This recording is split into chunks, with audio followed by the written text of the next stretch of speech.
So today, this afternoon, we want to talk about a subject that's a really unique subject. I believe God just kind of inspired me with this one for us to talk about. And if you're looking at the topic and you say, oh good, I'm hoping he's got the answers in a bag somewhere. Good luck with that. Okay?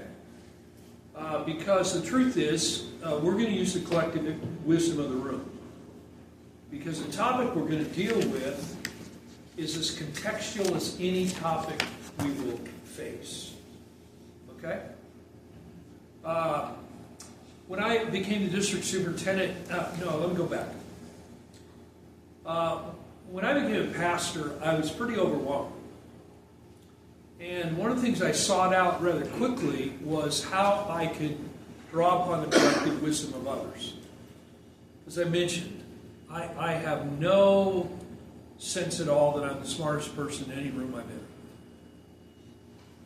in. And so I sought out people that I could interact with, people that I could have conversation with.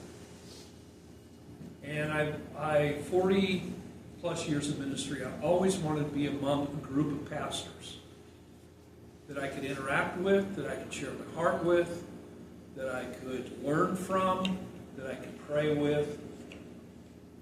When I arrived on the Intermountain District, we started what we call learning network groups, and I know that Hunter's got some things going similar here. They're really, really great. If you're not in one, you need to be in one. I think Hunter's probably got a similar nature to what we use, and that is we pick some books that deal with a variety of themes. I like to pick all kinds of books. I like to read various kind of things. So we read theology, we read practice, we read preaching, we read prayer, and then we picked a few books every once in a while that were just the books that we might run into people reading at the local coffee shop.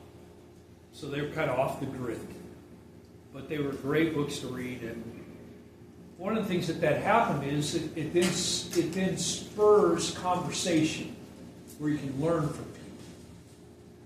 And in the context of that, we would have a meeting, we'd talk about the book. For those of you who are in the learning network, you talk about the book and you talk about life.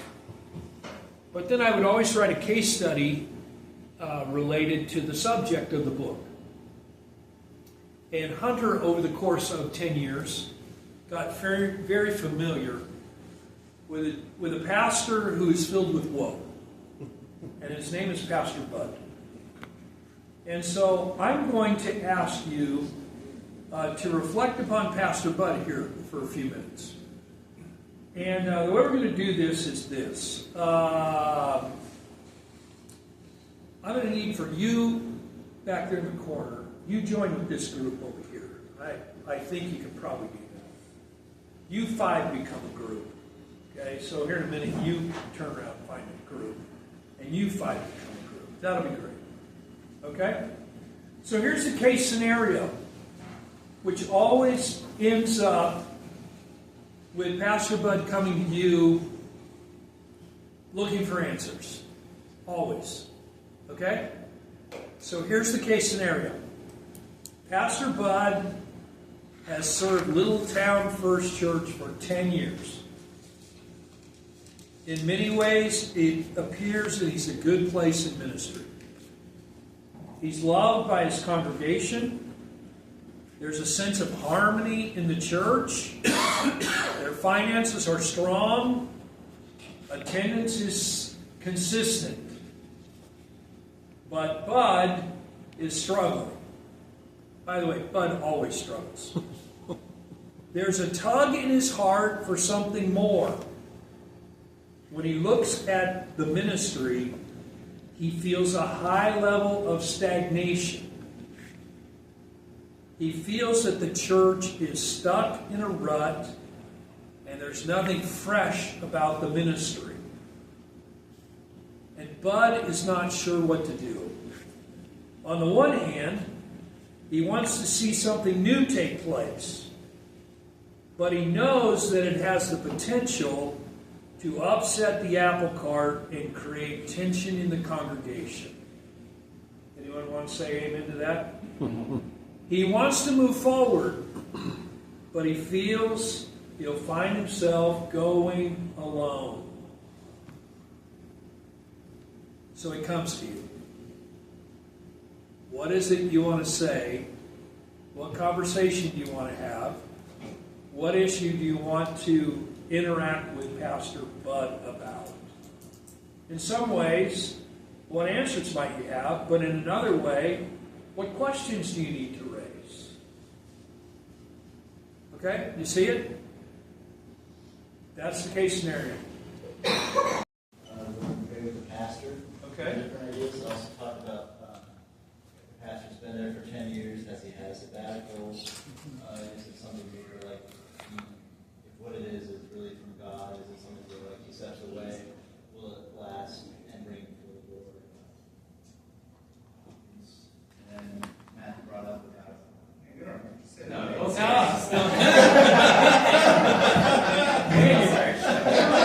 Getting called out.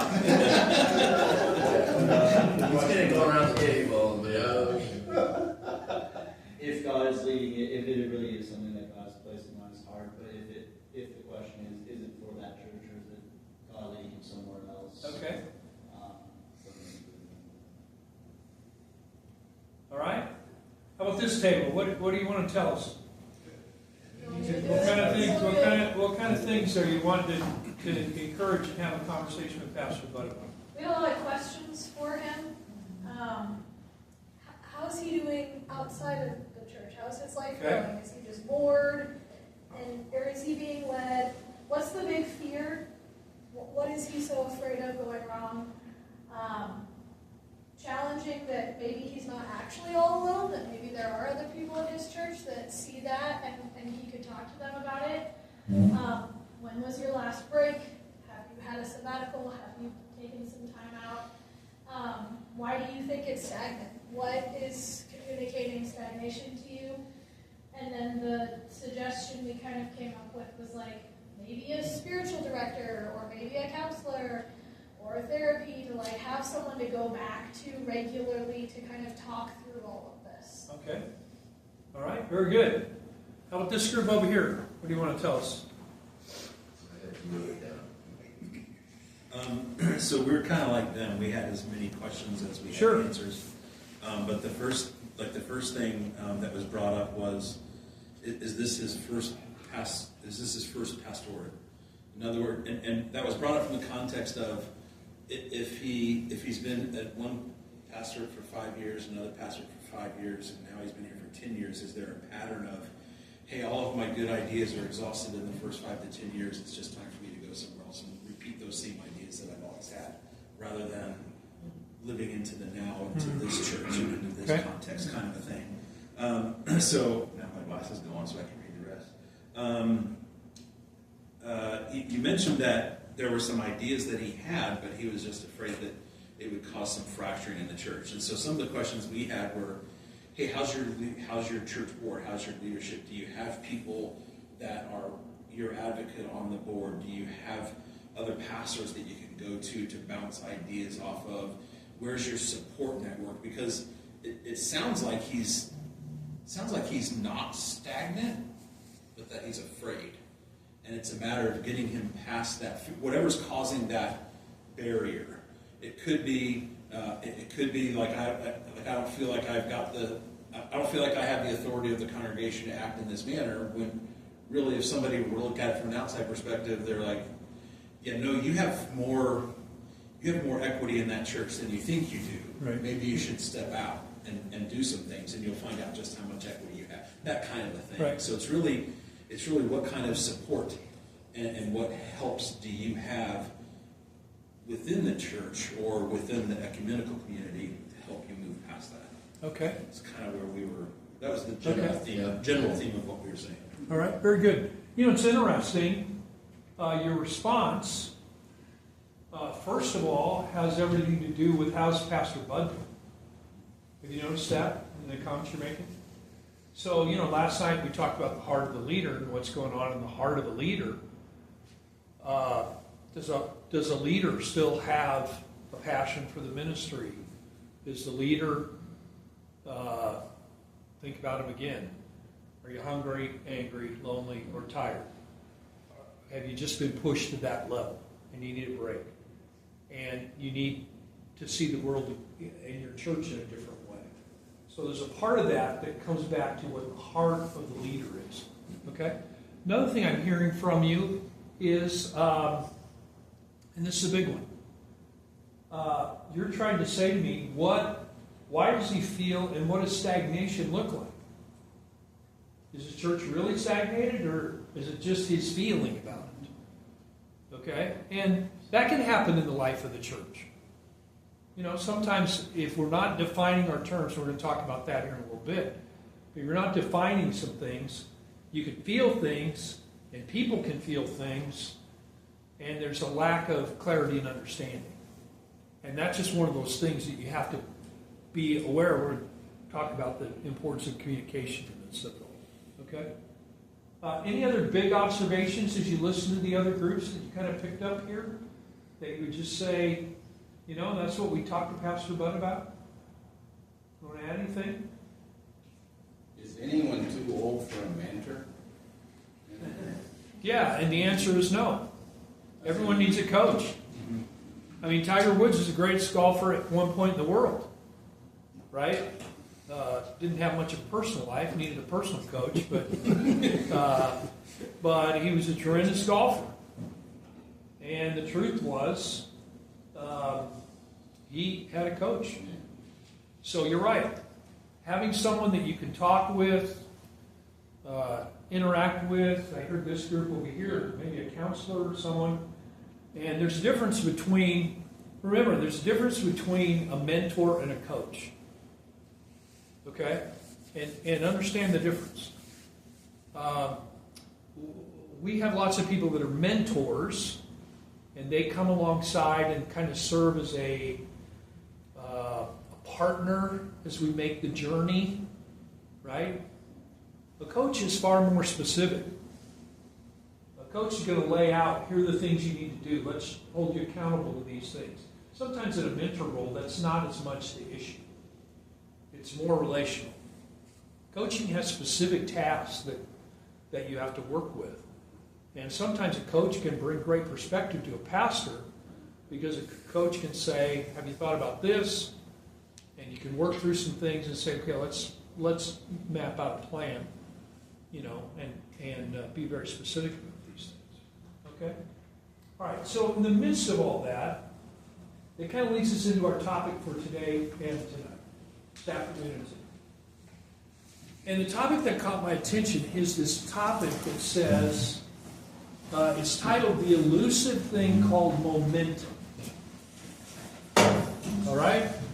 The elusive thing called momentum. All right? We start with a question that says, what is it? What is momentum? And the most simple, basic answer is momentum is forward movement. Okay? Forward movement. Now, I think about that as a district superintendent, having gone to lots and lots of church board planning meetings and pastor reviews and all kinds of things. And I can guarantee that every church that I interacted with wanted to see some kind of forward movement. Now, how we define that, that's going to be part of the issue here. Okay? Every church wants to see some kind of forward movement. I was talking to Steve on the way up here. Steve's pastoring this church plant. Challenges. Church plants are a challenge. In the midst of it all, he's praying, believing. And the big question that he's wrestling with, can we find forward movement? Fair? I think we could go around the room. What is it that, when you think about your church, you're thinking about, well, we'd love to find some kind of forward movement. Okay? 2+ weeks ago, I was in North Carolina, and the Seahawks played the LA Rams. I don't know if you watched the game. I watched the game. I was on Eastern time, which was horrible. Okay, because you guys get the game like early in the afternoon. If you're in Eastern time, it's late at night. So I'm watching the Seahawks, and the Seahawks are majorly dead in the water. It's the fourth quarter. They're down to 16 points. And I think the quarterback threw an interception. And I'm like, it's late. You know, and I'm going to play with my grandkids in the morning. I have 2 grandkids that live there, 8 and 6. They work me over like a jungle gym, and I need my rest. And I said, I'm going to bed. I wake up in the morning, and I was like, I wonder what the final score was. And I'm like shocked the Seahawks won the game. And I'm like, this was unbelievable. And they're saying it was one of the most spectacular wins in Seahawk history. One of the most spectacular wins of the whole season. Right? And I had gone to bed. Well, what had happened was the Seahawks, after they threw the Rams punted, and the Seahawk guy ran back for a touchdown. And then they made a 2-point conversion. And then some more things happened. Okay? So all of a sudden, there were people leaving the stadium because the Seahawks were dead. And something happened, and forward movement was triggered. Hope. Right? Remember, we're prisoners of hope. Remember that part? Okay. So there's hope, and now you got forward movement. And many people would say, well, momentum jumped on their shoulders, and that led them to victory. Okay? So the question becomes then, if momentum in a church, in an organization, whatever, is forward movement, the question becomes, can it be generated? Can you make it happen? What do you think? Think you can generate momentum? So the engineer in me says yes, but it requires energy. Okay. So hold on to that thought. Because in order to get a mass moving, you have to impart energy into it. And that's what... Yeah. Sorry. So there has to be something. Thank you, the engineer has spoken. We'll get to the engineer later today. So there's a way that it can be generated, but you've got to invest some kind of energy to get it put in motion. So scientifically, that's what happens. What do the rest of you think? Non-engineers. Can momentum be generated? Or, as I mentioned, is it elusive? Does it sometimes come and sometimes doesn't come?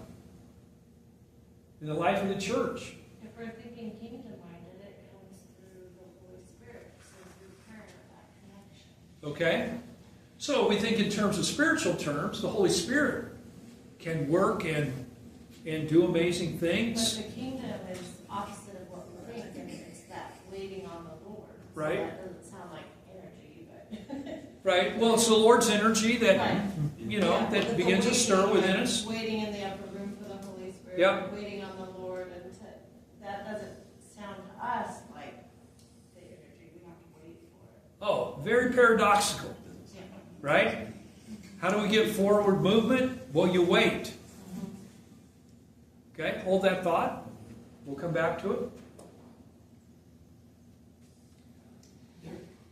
There's a thought within the business world where there's a tipping point. Mm-hmm. And so it's a matter of waiting and doing the stuff to get to that tipping point. And again, though, where is that? Right? Okay? Hold on to that thought, because that's going to help us as well. Okay? So some would say in spiritual kind of terms. Now let's use a little different language. Let's not talk about momentum. Let's talk about revival. Right? What is revival? Revival is kind of a forward movement in some ways. Right? The question would be, can you generate it? Yeah, we would say, oh, I'm not sure about that. We have to wait upon the Holy Spirit. We would, kind of say all these kind of things. But we can set things in place that Ah, are more conducive to it. yeah, right. The dynamic becomes one that says we can create an environment that then becomes more presents an opportunity for the Spirit to work. Yeah. When I first started towards preparation for ministry, I was in the military, so I wasn't able to go to school. Right. And I was going through what back then was, here's a book, read it, do a book report, meet with your mentor at the district office, and blah, blah. So that was how it went. And in one of those books that they had me read, I don't remember which one it was now, but it said, never let the tears in the pulpit be the tears of an actor. Let them be genuine.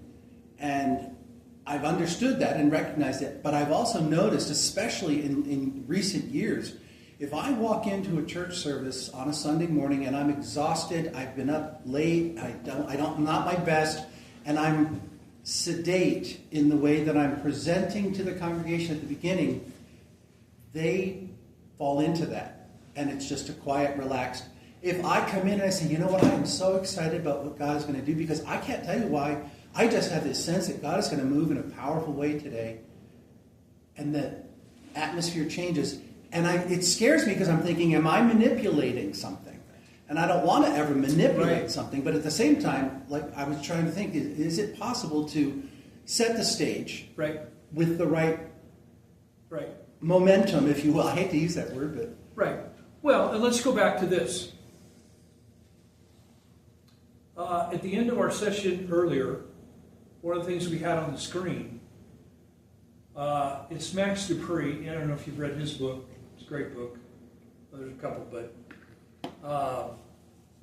Max Dupree says that the role of the leader is to define reality.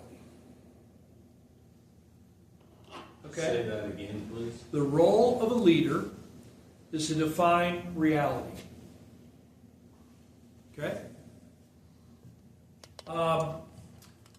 And the challenge of that is, think about Pastor Bud.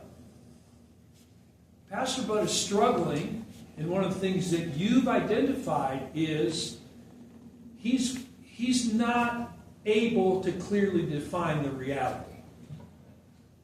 He's not able to clearly define it in his own life. He's not able to fully define it in the life of his congregation.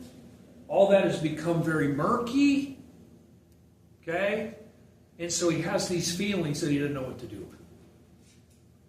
Part of the reason why I think this group said he needs to go see a counselor or go see a coach, and if I was Pastor Bud's coach, one of the things I would say to him is, Pastor Bud, let's define your reality.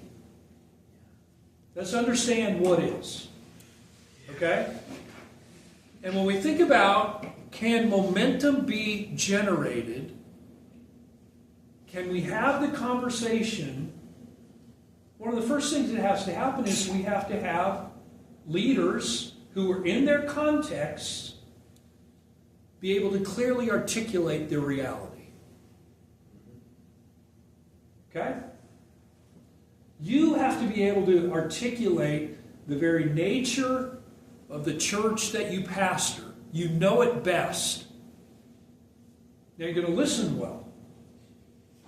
Okay, you're going to listen to your congregation. But I've pastored a church for 23 years. I knew that church like the back of my hand. And I knew the sense of that church so that I could define the reality of that church. And part of what my job as a leader was then to speak into the life of the church and begin with helping them understand who we were, where we were, what the reality was of our congregation. That's part of what the leader's role is. Okay? That part of communication is critical. Because the more you can clarify who you are and where you are and what you are as a body, the more you are able to shape the vision of a congregation and how that vision is going to have forward movement. Do you understand what I'm saying? Okay? What do you think about that? Talk to me a minute. What are you thinking about being able to communicate that reality to your board, to your leaders, to your congregation? How many years would you say you'd get to the point to even do that, though? I mean, you're not showing up in the first year and saying, I'm the smartest one that can identify. I mean, is there a general rule of thumb? Well, the rule of thumb is 7. 7 years, that's what they say. But that's changed in part because there are a lot of pastors who get to where Bud is, not at year 10, but at year 5, and they bail. I think somebody said it. They've run out of ideas. I think Steve said it. They've done the things, the 5-year plan, and I kind of got to that point. I got nothing else here, and so they go somewhere else. It's a terrible deal. I mean, some people are wired that way, so I have to be careful about saying that. I don't think it's healthy because I really think it takes time for a pastor. And one of the things that momentum really needs is a level of perseverance. It's not going to happen overnight. Now, I say that, okay, let me just say, we're not talking hard and fast rules.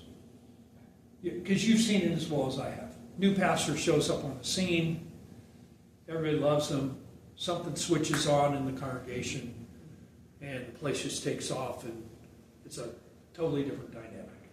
Okay? I mean, that happens. And I've seen that happen. And some of that, they were just hungry for a new leader. And someone with some vision to move them forward. But it does take some time. We have to persevere. Momentum, this exerting of energy to get forward motion, it just doesn't happen overnight. But it can. So, sometimes there's a circumstance that happens. Okay? Let me give you an example. I mean, we just had I was thinking of something different. 9/11 was an example. Okay? 9/11 happened, and the weeks after 9/11, churches experienced a whole different dynamic, and they had some momentum. They had forward movement. No one planned on that. That was kind of a God thing in the moment. So like your Seahawks illustration. Yeah. There's been a couple of things that have been said. Daily faithfulness leads to big things. Right. And so that Seahawk illustration kind of been stuck in my head because they didn't plan for that. They didn't have a plan where they said, all right, in the fourth quarter we're going to be down and then you run the ball back and it's all going to be great. They didn't have that as a game plan. But through discipline, practice, doing daily things well, and you said it earlier, you said set the stage for the Holy Spirit to work. Yep. So they because of their discipline, because they were the training, which so we talk about our prayer discipline, our scripture discipline, our faithful worship, being faithful, godly leaders who have integrity, who set the stage. Trust is a big issue, so that people trust us as leaders, so that they know that. I always think back to my church in Taft, and I guess, they had some rocky times before I got there. And so one pastor appreciation time, I hadn't been there for a few years, right? This one guy got up and said, "I really appreciate Pastor Rodney because he's normal." And you're like, "Well, that's a low bar." Man, I can really reach that goal. Yeah, there you go. But for the him, trust factor. But what he's saying is, you're not causing all kinds of crazy things. So anyway, you know what that means. But so that Seahawks illustration kind of has been working in my brain. So it allowed them to be at that point where they had all the skills, everything, and boom, there it was, bang, and it struck a match. So anyway, that was Don't you think though that the Seahawks using that did they not have a plan in place in case of this situation? Well, you always train special teams to run it back for a touchdown, but how many times does it doesn't happen all the time. And we're going to get to that in a minute. We're going to get to that. Yeah. Just on football illustration. Here we go. Tom Brady would say, great teams, every player plays his hardest, plays his best on every play. Yeah. And if you think about that in the church, Yeah. if we all just be great Christians, every play. Yeah. Well, I was reared Roman Catholic. I became a Christian by choice when I was 16 and ended up, in a couple of years after that, a member of the Church of the Nazarene and have been ever since. But there's always been that part of my history that has always touched me. So when I became a pastor, it was my goal that I wanted my congregation to begin receiving communion every single Sunday. Right. But I also knew from the training that I received in the Bible college, you do not come in and say, "We're doing this." So it took literally 15 years of slowly increasing the frequency and even having conversation with the board about the fact that it's going to change the costs of this church to serve communion every week instead of quarterly or whatever. But we worked there. We've now done communion every Sunday for over 7 or 8 years. And the weeks that I'm not present and they can't serve communion, they feel really sad and they're really upset because this has become their norm. And so I think for the leader, the pastor, to have a goal that may not be attainable tomorrow, but to know I'm working towards that goal and what do I need to do, what things have to go put in place today to make that happen eventually. I think that's part of what you guys are talking about, the day-to-day being faithful to do. Yeah. So let's hang on to a couple things. One that Rodney said back here. If you want to begin to generate momentum, you have to understand the power of small wins. Okay? Some of those wins come, and they're never seen in the arena. Seahawk example. They're seen on the practice field. But they're small wins. They're reinforced by coaches. They're reinforced in ways where people say, this is a part of our value system. This is what we do. This is how we do it. Your commitment to prayer, your commitment to Bible study, these kind of things reinforced, setting the stage, but they're the small wins. They're the place where we start. Okay? Sometimes people want momentum so bad, forward motion.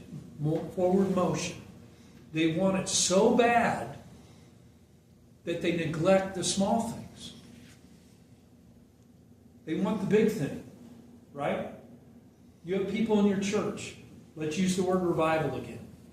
I know people. They want revival so bad. But they don't give attention to the small things. They want to see this big move. They want to see the church become a mega church. But they're not giving attention to the small wins that are out there. Okay? And every church, as you define your reality, every church has the opportunity, and you as the leader have the ability to craft and define what these small wins look like. Okay? So, let me just give you an example.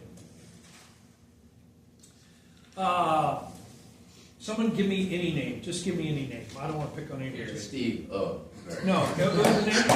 Gary. Okay. Gary shows up at your church some Sunday. Okay? So Gary just shows up. You've been praying that some new people would come to your church. So all of a sudden, Gary shows up. And you're like, that's a small win. We're going to celebrate that Gary, the Holy Spirit brought Gary. Okay? But then the question becomes, what other small wins are involved that you need to be prepared for and have things in place for that you can celebrate so that Gary hangs around? See what I mean? And this is the point that I'm really drawn to. Because you've got to look for momentum boosters. What's a momentum booster? Sometimes it's a person. Okay, there are people that they just have an infectious, winsome personality, and they can help forward movement happen. They have that gift, that ability. All right? They can, when they enter a room, the temperature of the room changes in a good way. Okay? They're those kind of people. You got to look for those kind of people. You got to find a way to bring them on your team. They may not be on the board. Some of the most incredible people that are momentum boosters are the brand new people that just came to your church and think your church is great. And they've been there 2 weeks. And they just think this place is awesome. Okay? They're momentum boosters because their presence have started some momentum, some movement, and they've got some enthusiasm that's infectious. Okay? They're a momentum booster. That kind of thing. All right? Sometimes the small win and the booster is not a person, but it's an activity. You do something at your church, and it catches the attention of somebody or someplace, and somebody comes. And it starts, it helps make momentum happen. Okay? It's a win for your congregation. Okay? Your women have a tea, and somebody invites a friend. That's a momentum booster. Okay? Your men's breakfast. You meet at one of those 4 restaurants in your town. And somebody brings a friend. And it starts some movement. Okay. That's an activity. Okay? You all have those opportunities, and you've got to look for what they are. This is where you as a leader, you're defining what the reality is. Okay? So I appreciate what Bob said earlier about when new people come, we don't put them in a place of leadership 6 months. I totally understand and agree with that. But some of those new people are momentum boosters, and I got to find out how to connect with them, because if they came, they probably know other people that could come. Right? And I look at oftentimes that kind of evangelism as mining. Mining. Okay. You hit a vein, and a new person is a vein. And that new person knows all kinds of people that don't know Jesus. And you just, that's right. You just work it as you know, because they're a booster. They're a person that's creating some forward momentum.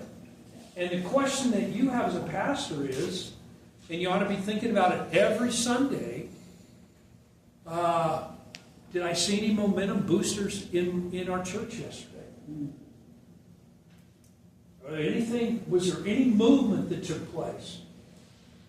Okay? I'm trying to be sensitive to my community. Are there any places that we're connecting that's an activity that's providing a boost for us? Okay?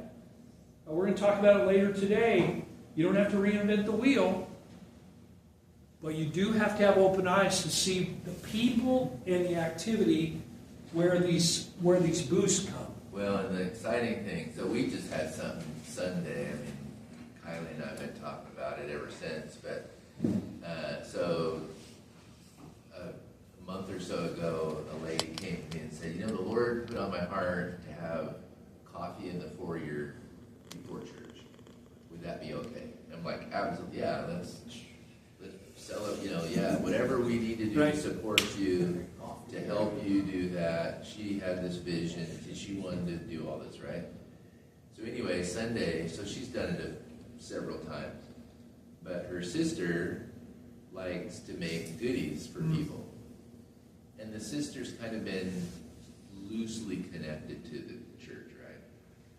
Well, but so now the sister makes goodies for the coffee table, right? So anyway, the lady, she was sharing Sunday with me. She's like, I'm so excited for how God spoke to me to start this, because now my sister's excited to bring goodies for people, which means now she's bringing her son to, so it's just this going, so it's a really momentum booster that, that we see this connection of, isn't it exciting how God puts on people's hearts, and then they see the impact, that gets them excited.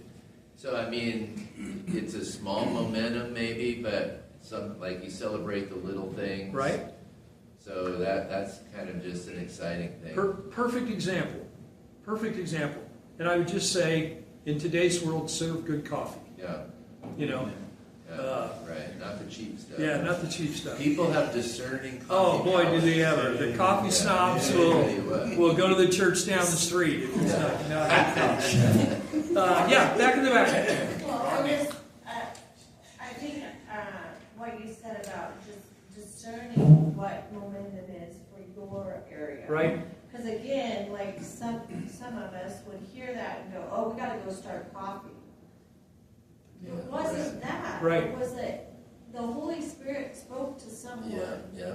So where is the Holy Spirit speaking? And then leaving it open for them to have that space to do that. And for pastors, leaders, to have eyes to see. There was a point at which you had to, the door knocked, and you had to open the door. And now you caught on that there's some boosters here. And that's really, really good. That's powerful. And a willingness to take risk, because there's probably somebody else in the congregation that says you can't have coffee in the same. Yeah. Oh, yeah. Exactly. Right. Yeah. So then you can Do you have a nudge to organize coffee here? There you go. I'm going on a speaking tour to tell churches that if you start coffee, it's gonna. But Angeli brings up a good point, and you mentioned it earlier with Rick Warren, right? Because we have been, and as a pastor for almost 40 years, I've been to my share of this is the ticket. If you will just do this, your life is gonna. You're gonna.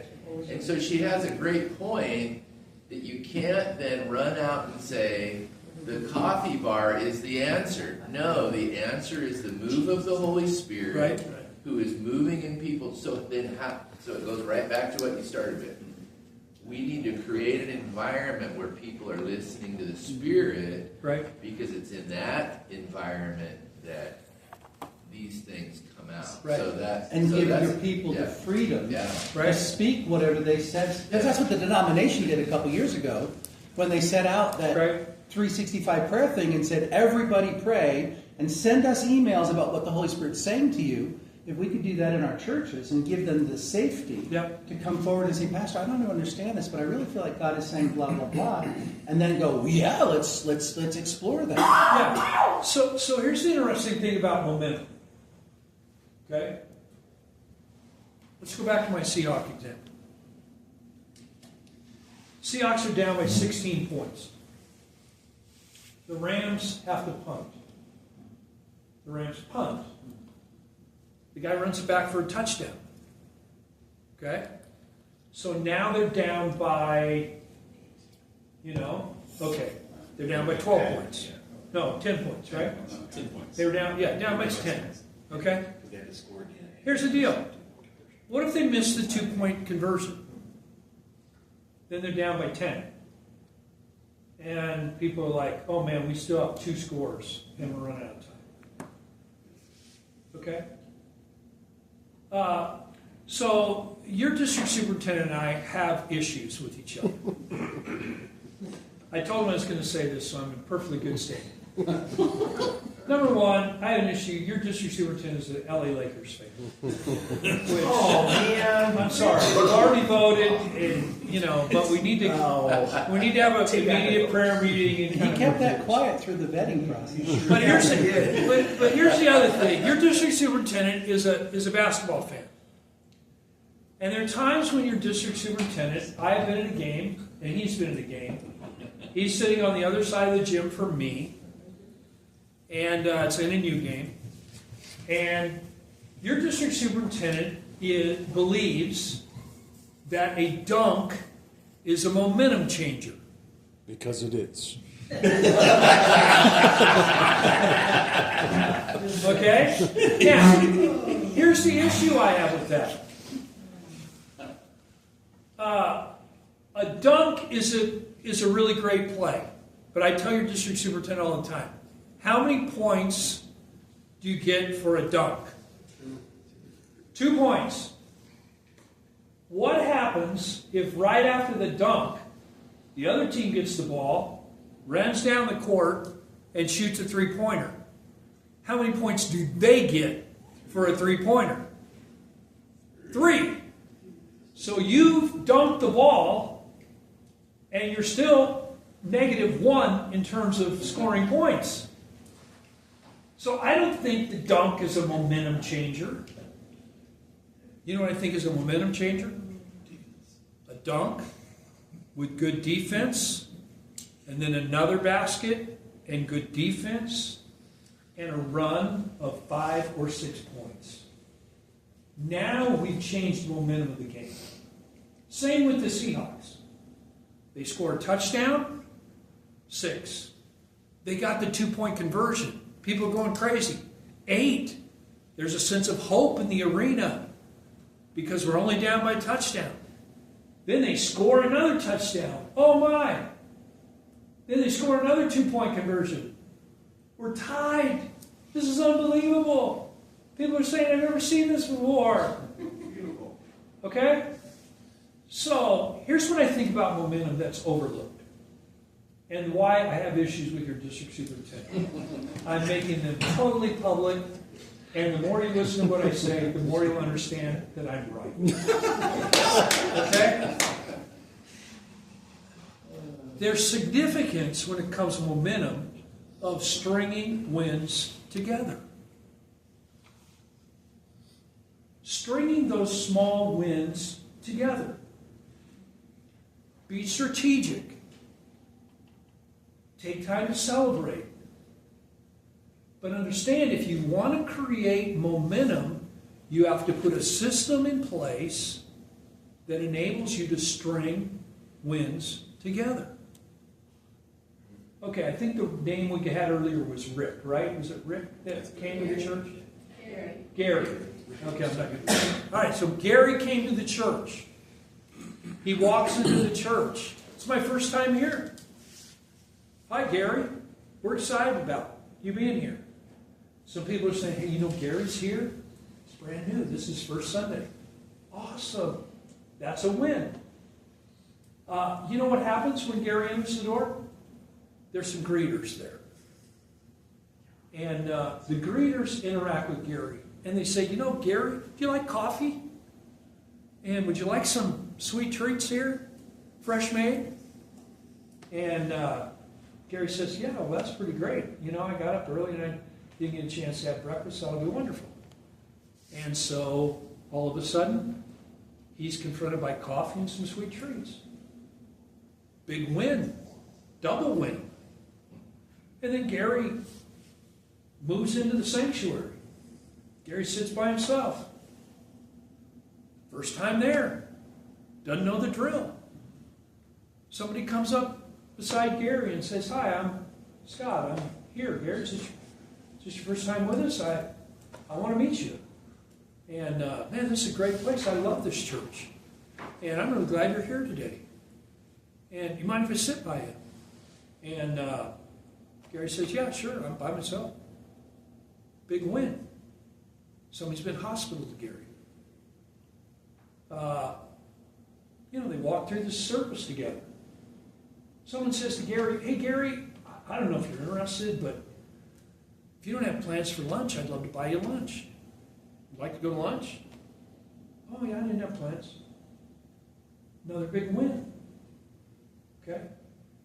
Now, here's the truth. I think once upon a time, a lot of those things happen more normally than they do now. But now they don't. And so we have to train people. We have to be strategic. We have to figure out ways that we're going to stack wins together. Small wins.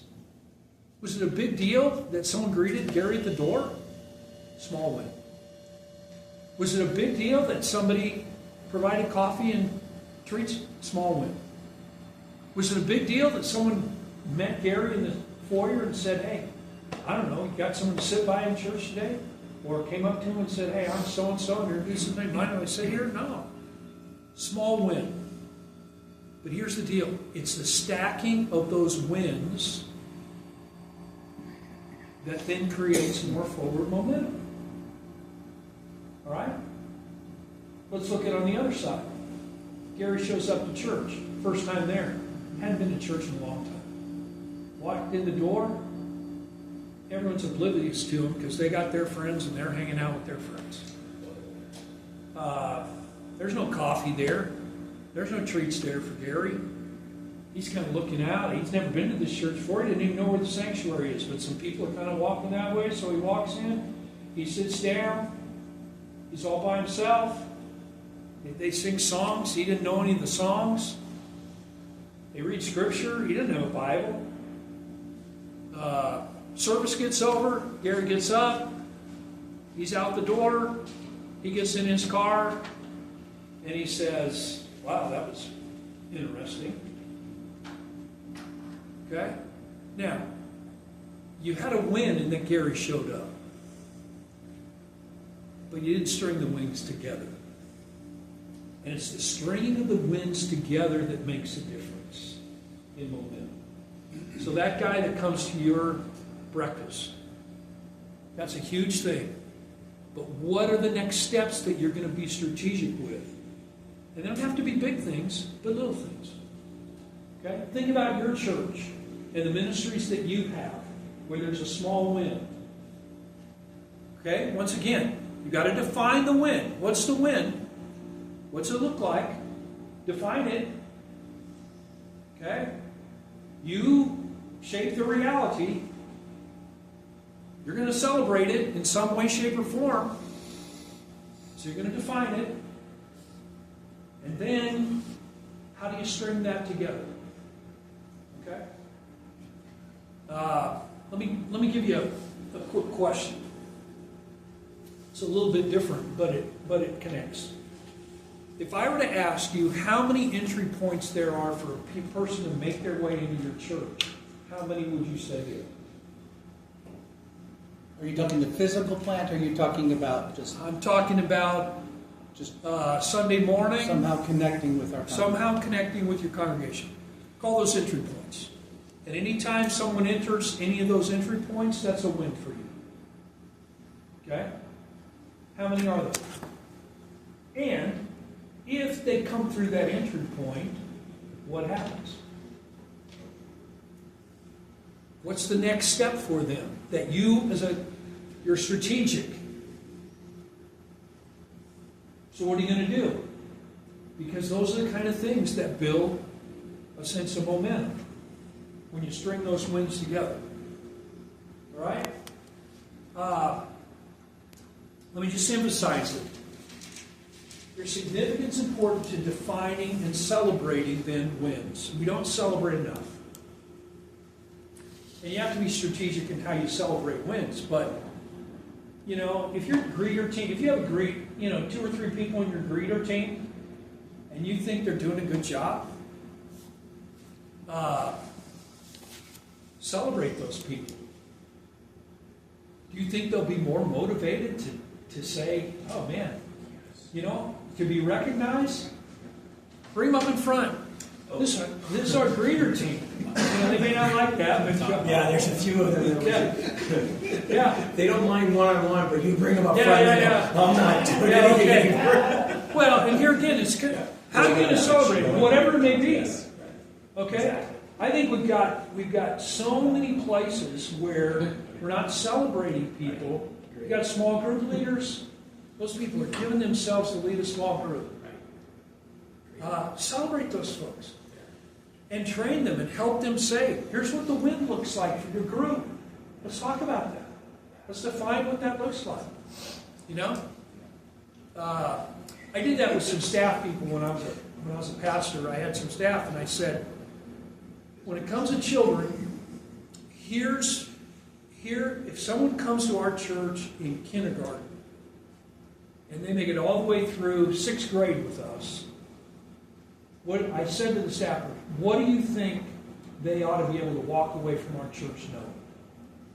And we began to identify what those things were. They need to know the Lord's Prayer. They need to know, some of these kind of things. Not hard. They need to be able to say John 3:16. Okay?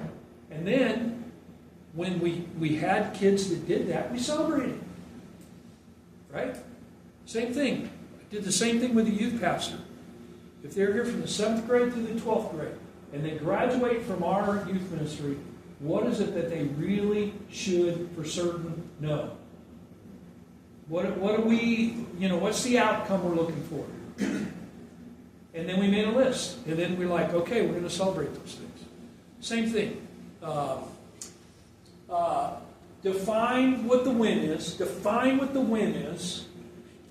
And you said back there, the bar was low. Sometimes the bar can be low, and it's not a bad thing for people. For them to celebrate, because it's a win. And when people feel like there's a win there, there's forward movement. They feel good about their church. I used to go into church board meetings. I think I mentioned this already, but I do reviews, and I'd ask 3 questions. The first question I would say to a church board at a board review is I would say, what are you most excited about in the life of your church? And I would listen. And the truth is, I told them, I said, listen, you're the leaders of this church, and if you're not excited about it, no one else is. See? But here again, it's all about celebrating the wins. All right? Man, I've got examples. So here's a couple of examples. I'll give you the bad example first. Okay? I was pastoring a church, and we didn't feel like we were hitting the mark discipleship-wise. And so I brought together a team of people, and we put together a discipleship plan. We worked hard. We worked for several weeks, probably months, to put together this discipleship plan. When we rolled it out, it flopped in front of the congregation like crazy. We were trying to put together a year-long plan. I lived in a military community. I had people saying, well, our family comes and goes, and it just didn't work well. And part of the reason that it didn't work well, 2 reasons. Number one, we didn't define what our goal was as well as we should have. We didn't define the win. Okay? And then we crafted something where we couldn't get easy wins. Couldn't get what? Easy wins. They were going to be long-term wins. And if you're going to create momentum, you can't have a win that's a year away. You got to have a win that's a month away and another 1 month. You got to have some short-term wins that people can hold on to. And those 2 things sunk our plan almost immediately. We modified it and went through with it, and it was, I was thankful for the ministry, and we increased the level of our discipleship at our church.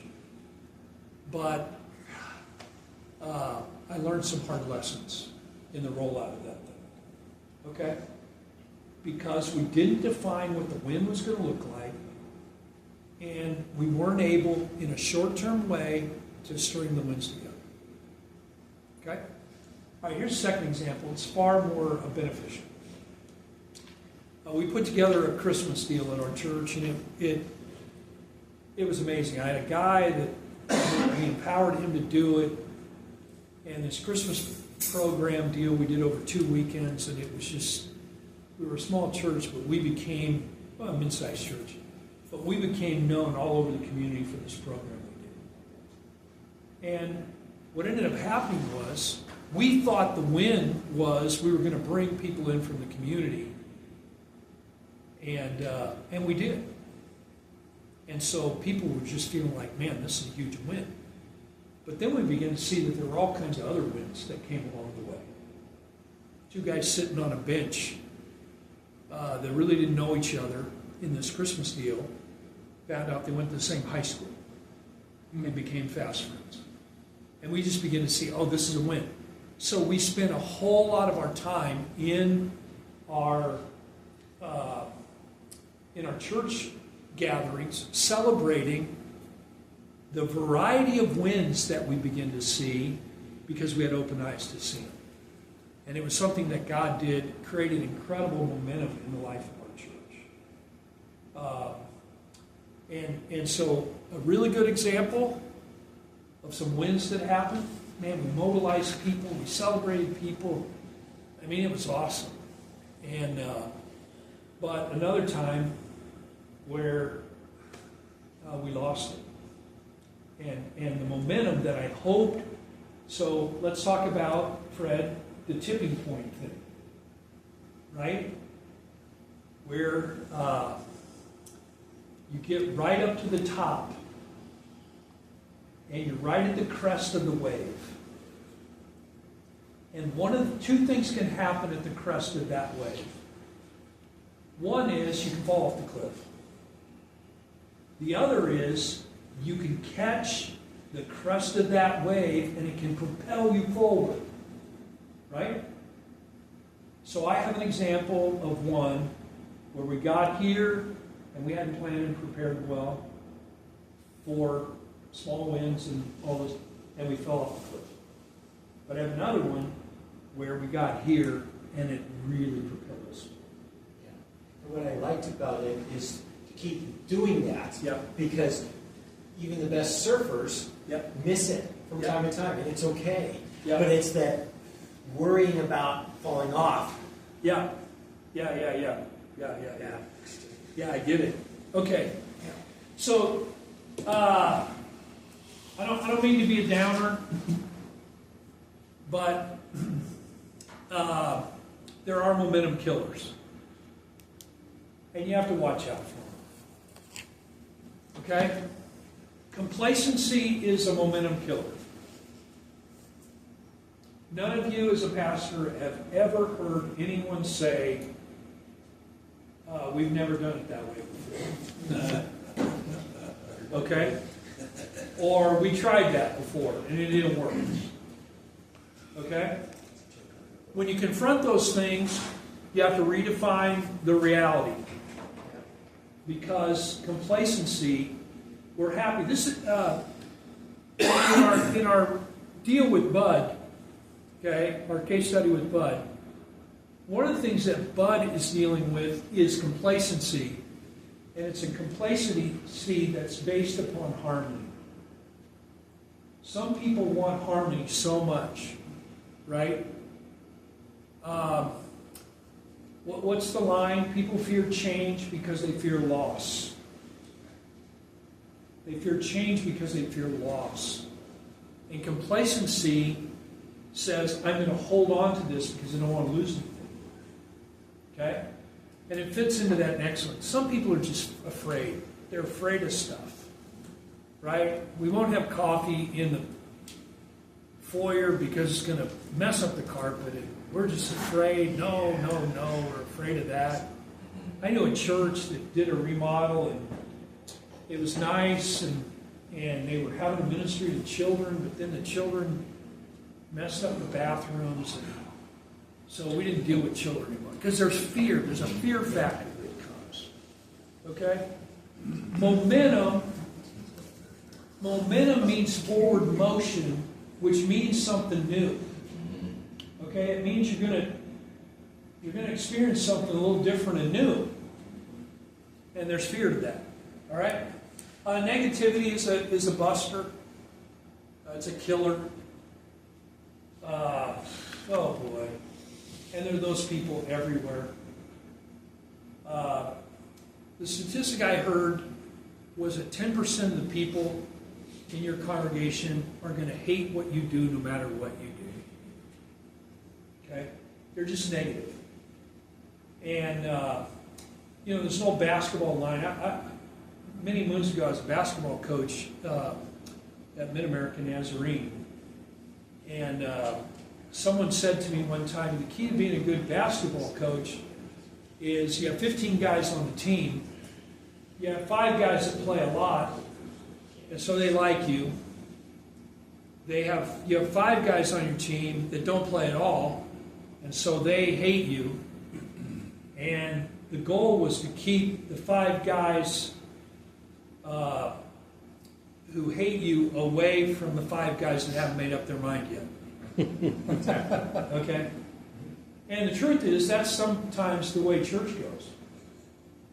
You got negative people, and negative people can, oh boy, they're everywhere. Yeah. These first 3 things that you mentioned, it kind of brings to my mind, they seem,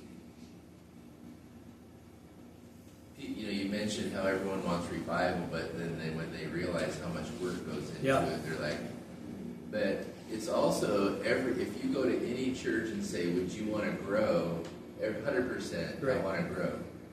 But they don't realize what growth means. Right. And they don't even know they're complacent and fearful and negative until they grow. Yeah. And then all of a sudden they realize, wait a second, I didn't get elected to the board this time because we've got all these new people. Yeah.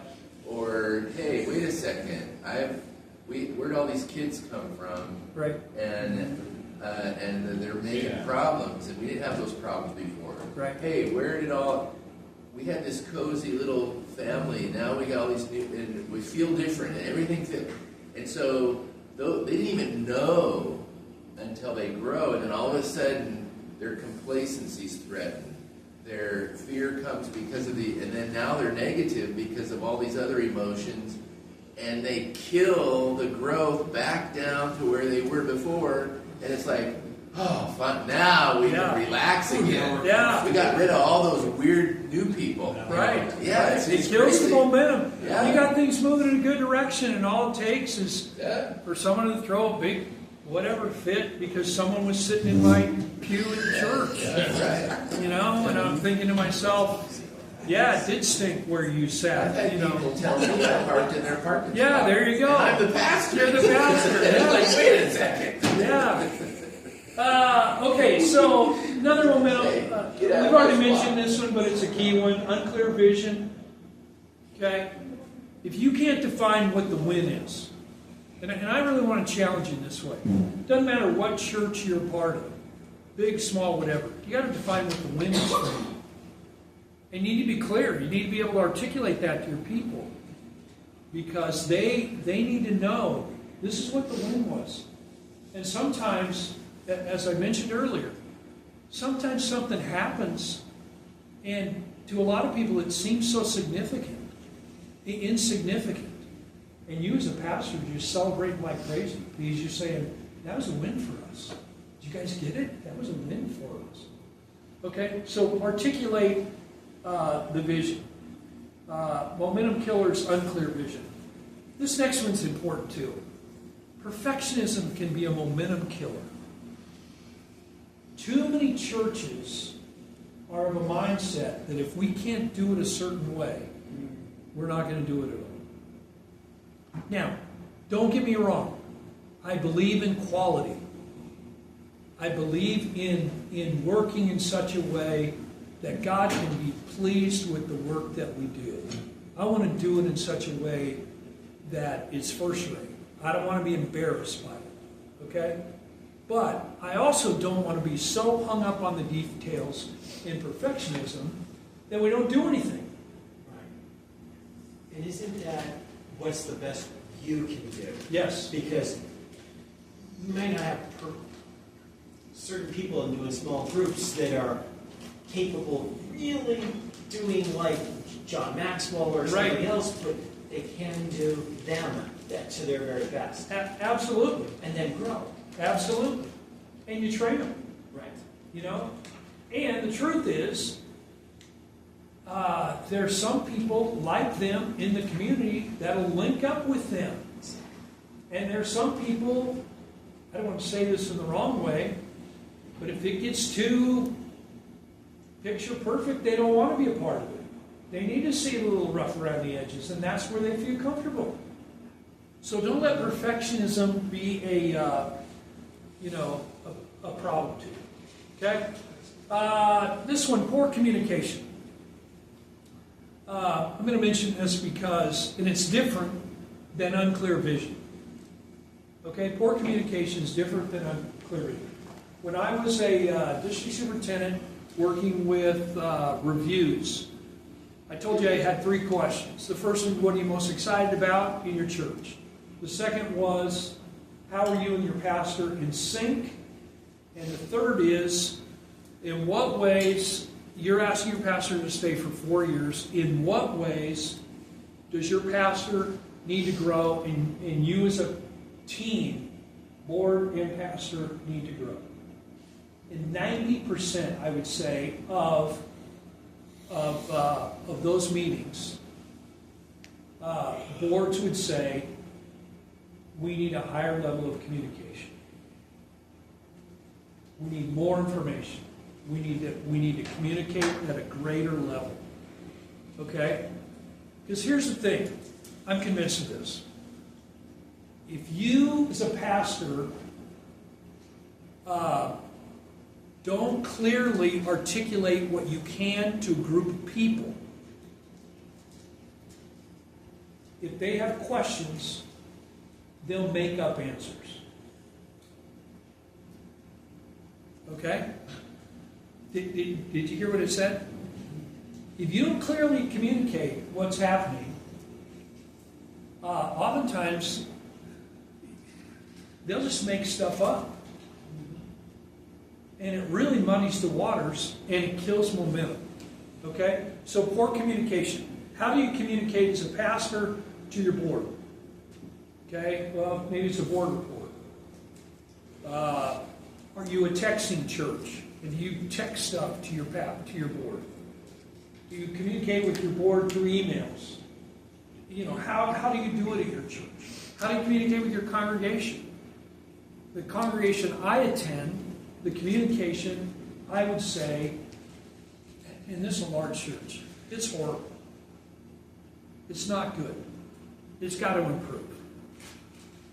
Because they would say, well, you've got to go to the website, or you've got to do this.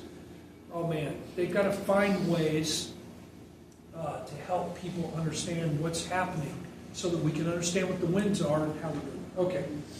Get down here, unreasonable goals. Okay? In some ways that fits with perfectionism, but sometimes people have goals that are here. And let me just tell you, if you're a part of a small church or whatever church, there's some things you just can't do. And it's okay. Because it comes back to do what you can. Find the win where you can. All right? So don't get caught with unreasonable goals. And then the last one's missed opportunities. If you have open eyes to see, God will help you not miss opportunities. So let's go back to the example of the coffee in the foyer. The lady's going to make coffee. The opportunity is there for her sister to make the goods. If you don't have open eyes to see it, you miss it. And then you're not stringing wins together. Okay? The guy who comes to the small group or the breakfast meeting, you've got something else coming up at your church in the next little bit, and your opportunity is to say, hey, you come to breakfast, why don't you come to this? Why don't you come join us for this? If you don't have open eyes to see it, you'll miss it. And then you'll say, man, we missed that, and we lost the momentum. Okay? We could go through, and listen, this isn't rocket science. It's just being very, very thoughtful and strategic in the midst of it all. All right? Came across this quote, actually it showed up on my PowerPoint presentation. The way to get started is to quit talking and begin doing. Begin looking for the win. Where can you find a win? And not only where can you find the win, but what then would be the next step? Because the critical thing is, a dunk, remember this, a dunk is worth 2 points. That's it. 2 points. What you need is a dunk, and a stop, and another bucket, and a stop, and another bucket, and then you've got a 6-point run that's called momentum. See? So in the life of your church, what's the win? You get a chance as the pastor to define it. Okay? But then what comes next? Can I ask, the thought that I have with all of this is, and I've seen this in a lot of churches through the years, they hang on to the glory days. Yeah. When it was good. Yeah. When it used to be really, really good. And without discouraging that or disparaging that history for them, how do you get them to think about, but we need to be looking towards the next thing that God is going to do? Right. And what can we do to be part of that? How do you balance that? Right. Well, I think the question is, and it comes back to healthy churches. Remember we talked about having a mission vision? Okay? The glory days of the past are not impacting the generation today. Right? Mm-hmm. And a kingdom vision says, man, I got people all around me that need to know Jesus. So then the question becomes, I'd love for them to come to our church. I'd love for them to find Christ. What's going to take for us? What's the win? What's the first step win, the small win that's going to help move that person one step closer to Jesus? Mm-hmm. What is it? See, this is where you get to define the reality. I'm not here to disparage the past, but here again, I'm here with faith and vision. That's where we kind of start. Faith and vision drives, in the bigger picture of things, that momentum. Mm-hmm. And that's where you got to really give some attention. This is minor, but it's not minor because it is real. At one point, I was going to go to the local restaurant supply store and buy 2 urns for cigarettes to be put out at either end of our building to the 2 entrances. And I literally had a member of the congregation say, just tell me which one you're going to put it at so I can come in the other door.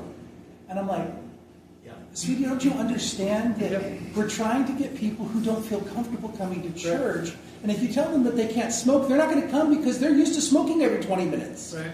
If they don't have an outlet to be able to go out and fix that nicotine habit, how do you do? And it's just this us against them thing. And I'm sorry.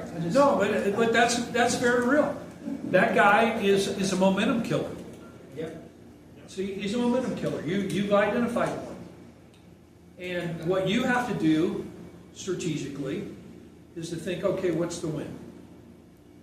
Okay? What's the win? Do you know someone that smokes that this guy needs to interact with, that needs to know Jesus?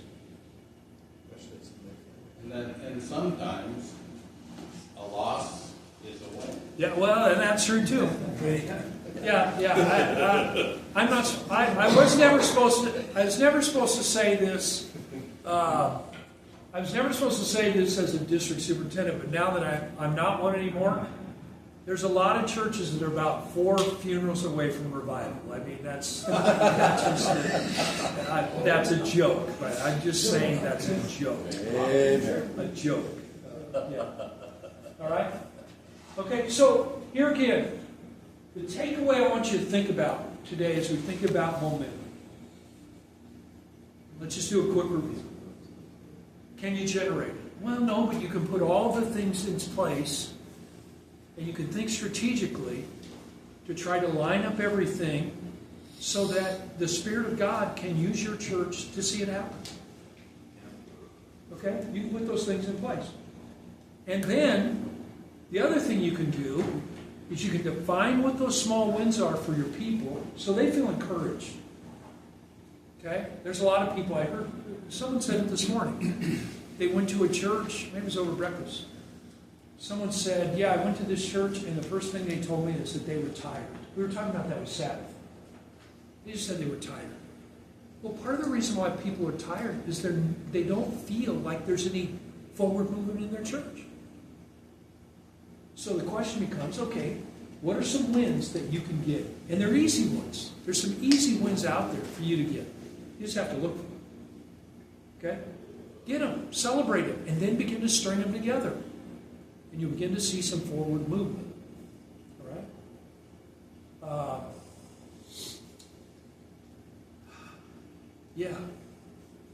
That's the hope. Okay, other comments, questions?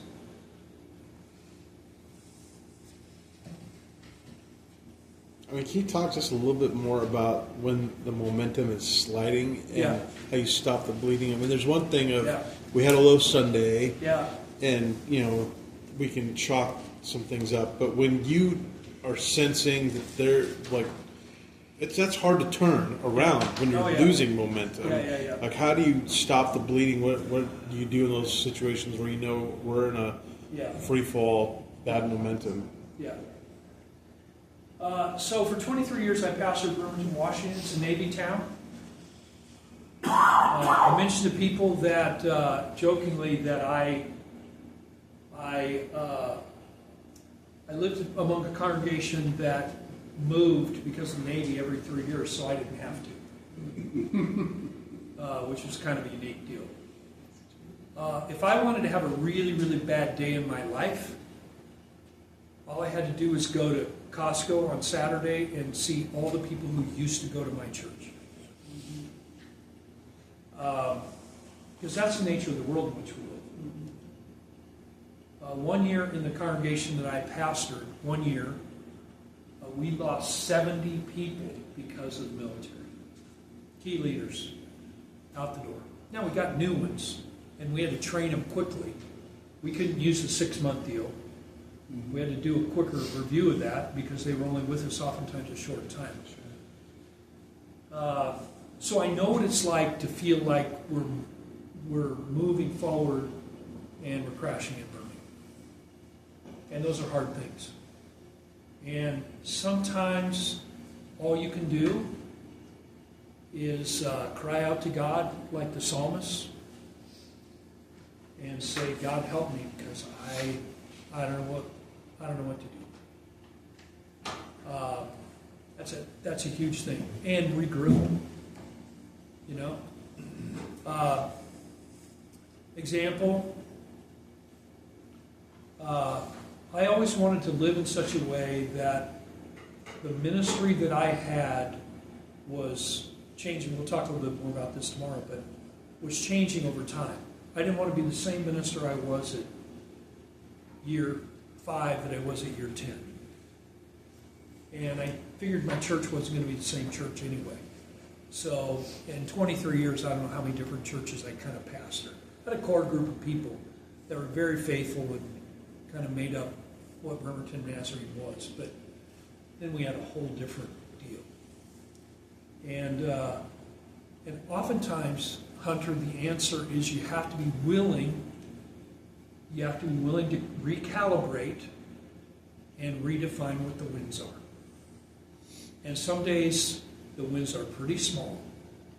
But if you don't identify what those are in your own life and with your group, discouragement sets in. Because we're just, you know, we don't have any momentum. We're going the wrong direction. And you can feel that. Yeah. That's a very real thing that you have to wrestle with.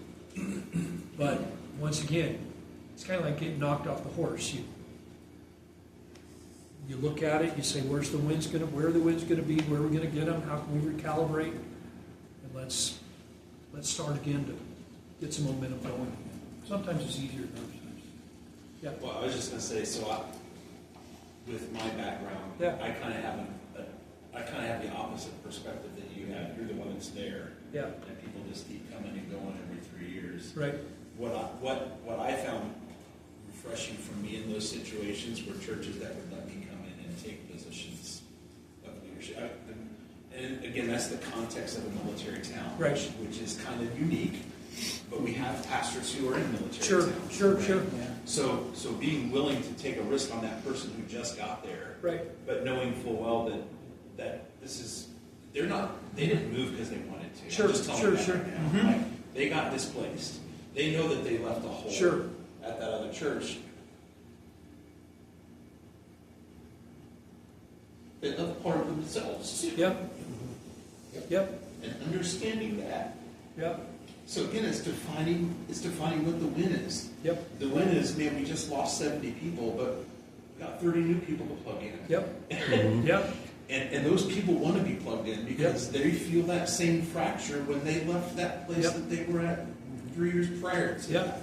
And again, that's that specific context. But and you have to recalibrate because the 30 that came don't have the same great gifts that the 70 that left. Right. I mean, among the 70 I had the most awesome Alpha leader. I don't know if you guys have experienced Alpha, but Alpha is a tremendous program for people who don't know Jesus. They can come and ask questions, and there's a video. I mean, if you haven't interacted with Alpha, you ought to interact with Alpha. If you're among people that are just in the world, don't know anything about Jesus, Alpha is awesome. I had the most awesome Alpha leader, and our Alpha group was just knocking it out of the park. We were getting people right off the street and just moving into town who were, I had a lady come to Alpha because there was a group, a music group, once upon a time, named MXPX. You probably never heard of them. But they were a what? They were yeah. Thanks, Jason. MXPX was this big band, and they did this.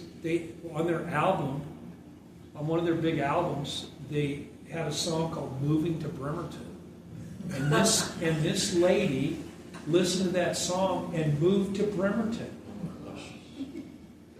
And she moved down the street from our church, and she came to Alpha and found Christ. It was unbelievable. Our Alpha group was rolling, and then the guy got transferred. And so, so then you recalibrate. We lost the momentum of that. It was moving, and I put in a new leader, and he wasn't the same leader. oh boy, we lost, but then I wasn't going to give up, so we had to figure out what was next. You know, it's a really, really, yeah, I love pastoral ministry. Yeah.